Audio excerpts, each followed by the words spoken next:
ಯೋಜನೆಗಳನ್ನು ಜಾರಿ ಮಾಡ್ತೀನಿ ಅಂಥೇಳಿ ಜನರ ಮನಸ್ಸನ್ನು ಕದ್ದಂಥ ಒಬ್ಬ ಮಹಾ ದ್ರೋಹಿ ಅವರು. ನಾನು ಯಾಕೆ ಆ ಶಬ್ದ ಬಳಸ್ತೀನಿ ಅಂದ್ರೆ, ದೇಶದ ಚುನಾವಣೆ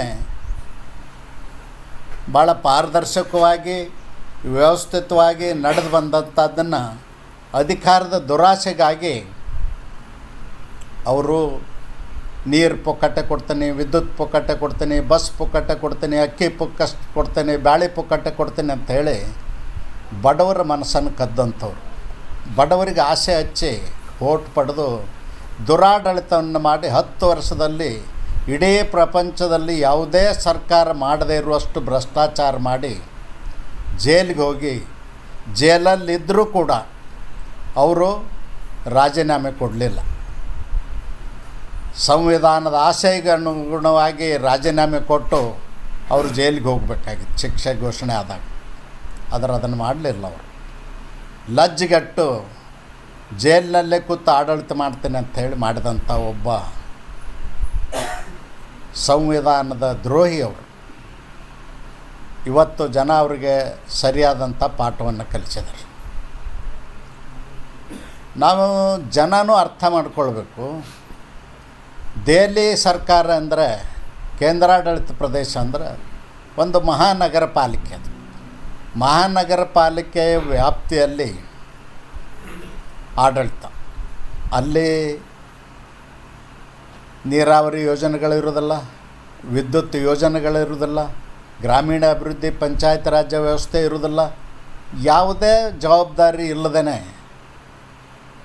ಅತಿ ಹೆಚ್ಚು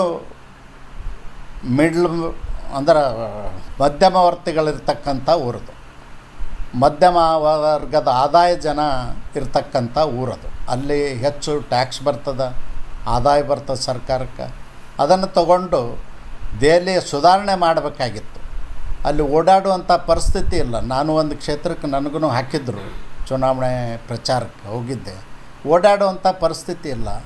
ಬಡಬಗ್ಗರು ರಸ್ತೆ ಮೇಲೆ ಇದ್ದಾರೆ. ಎಂಥ ಕೆಟ್ಟ ಪರಿಸ್ಥಿತಿ ಅಂದ್ರೆ, ಅವ್ರಿಗೆ ಮನೆ ಮಠಗಳನ್ನ ನಿರ್ಮಾಣ ಮಾಡಿಕೊಡ್ಬೇಕಾಗಿತ್ತು, ಶಾಲೆ ಕಾಲೇಜುಗಳನ್ನ ಮಾಡಬೇಕಾಗಿತ್ತು. ಯಾವುದನ್ನೂ ಮಾಡದೇ ಸರ್ಕಾರದ ಖಜಾನೆ ಒಳಗಿನ ಹಣವನ್ನು ಹಗಲ ದರೋಡೆ ಮಾಡ್ದಂಗೆ ಮಾಡಿ ಜನರಿಗೆ ಹಂಚಿ ಓಟ್ ಹಾಕ್ಸ್ಕೊಂಡಂಥ ಒಬ್ಬ